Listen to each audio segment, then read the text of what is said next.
Hello students, data handling chapter चल रहा था हमारा। देखिए, हमने कुछ ग्राफ्स के बारे में पढ़ा था, उसके बारे में आगे कैसे बनाते हैं, क्या उसका सिस्टम होता है, क्या उसके रूल्स होते हैं, वो आगे पढ़ेंगे। लेकिन उससे पहले एक इंपॉर्टेंट चीज़ करते हैं जिसका नाम है ऑर्गेनाइजिंग डाटा, कि कैसे हम डाटा को ऑर्गेनाइज करते हैं। देखो, रिप्रेजेंट करने के कई तरीके हैं। टेबल फॉर्म में है, ग्राफ फॉर्म में है ना। तो हम सबसे पहले टेबल फॉर्म में करेंगे। अगर टेबल फॉर्म में हो गया तो हमारा ईजी हो जाएगा ग्राफ बनाना। ठीक है।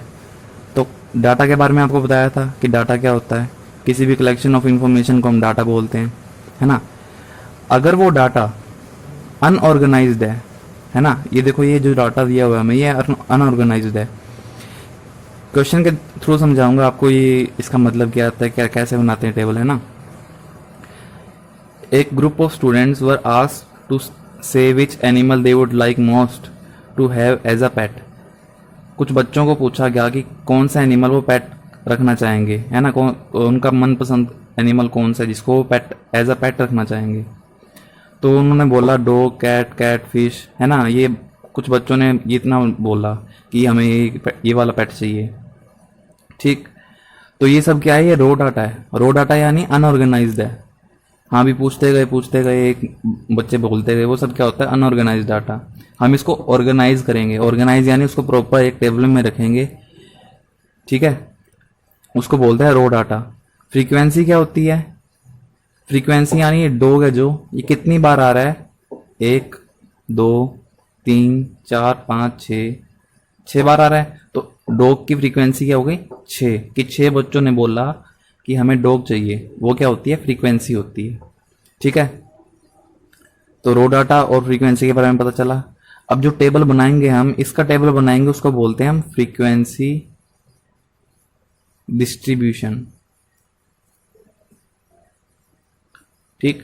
एक रो डाटा को ऑर्गेनाइज करके जब हम एक टेबल फॉर्म में लिखते हैं, उसको बोल देते हैं हम फ्रीक्वेंसी डिस्ट्रीब्यूशन टेबल। ठीक है। मैं आपको इस क्वेश्चन का बना के दिखाता हूं, फिर आप समझ जाना। क्वेश्चन समझ में आया? हमें इसका कुछ नहीं करना, हमें सिर्फ एक सिंपल इसका फ्रीक्वेंसी डिस्ट्रीब्यूशन टेबल बनाना है।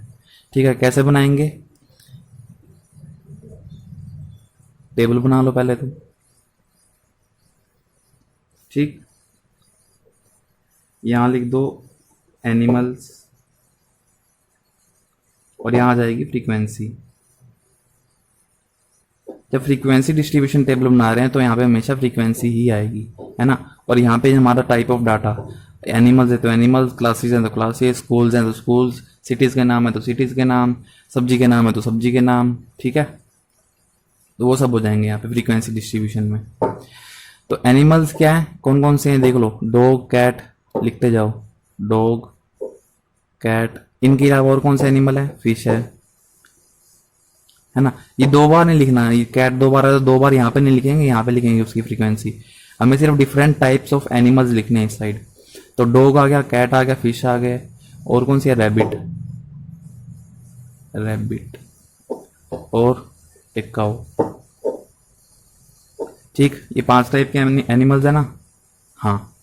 तो अब ये देखना है, हमें काउंट करना है कि डॉग कितने बच्चों ने बोला है। 1, 2, 3, 4, 5, 6, 6 बच्चों ने बोला। तो डॉग के सामने लिख दो 6। ठीक। यानी 6 बच्चों ने बोला कि हमें डॉग चाहिए। कैट कितने बच्चों ने बोला, 1, 2, 3, 4, 5, 6, 6 बच्चों ने क्या बोला, कैट। ठीक। फिश कितने बच्चों ने बोला, 1 और 2, 2 बच्चों ने बोला फिश चाहिए। ठीक है जी। अब रैबिट कितने बच्चों ने बोला, 1 और 2, 2 बच्चों ने रैबिट बोला। अब काऊ कितनों ने बोला, 1 ने, 1 को ही चाहिए काऊ। अब आपको कंफर्म करना हो कि हमारा ये पूरा डाटा हमारे पास आ चुका है या नहीं आया। तो इसको काउंट करो, 1, 2, 3, 4, 5, 6, 7, 8, 9, 10, 11, 12, 13, 14, 15, 16, टोटल कितने हैं, 17 बच्चे हैं। 17 बच्चों ने अपना अलग अलग अपना फेवरेट एनिमल बोला। तो यहाँ पे कितने हैं ये काउंट कर लो, 6 एंड 6 12, 12 और 5 17। तो हमारा डाटा सही चल रहा है ना। यहाँ लिखेंगे टोटल, एक और लाइन खींच दो, यहाँ लिख दो 17।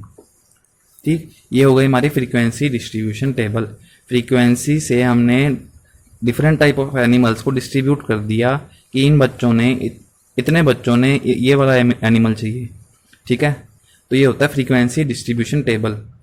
आई होप आपको ऑर्गेनाइजिंग डाटा का समझ में आया होगा।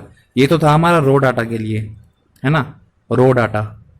अब आगे हम देखेंगे, कल करेंगे कि ग्रुपिंग डाटा क्या होता है। ये जो डाटा है ये तो सिंपल है, हाँ ये एनिमल चाहिए होगा, है ना। अब आपको पास बहुत बड़ा डाटा आ जाए कि हाँ इतने इस लोग मतलब इस वर्कर की इतनी सैलरी है, इस वर्कर की इतनी सैलरी है, बहुत सारा बड़ा डाटा आ जाएगा ना एक फैक्ट्री में काम करने वाले, तो हम सभी का अलग अलग तो लिख नहीं सकते, ठीक। तो उसमें क्या काम आता है हमारा, ग्रुपिंग काम आता है। उसमें हम डाटा को ग्रुप करते हैं और फिर उसका ग्रुप फ्रीक्वेंसी डिस्ट्रीब्यूशन टेबल बनाते हैं, ठीक है। उसके बाद हम ग्राफ्स बनाते हैं। कंफ्यूज नहीं होना, बहुत सिंपल है। ऑर्गेनाइजिंग डाटा एक तो रो डाटा का होता है, फिर एक ग्रुप डाटा का होता है, वो हम कल करेंगे। तो आई होप आपको ये समझ में आया होगा, तो ये आप कर लेना।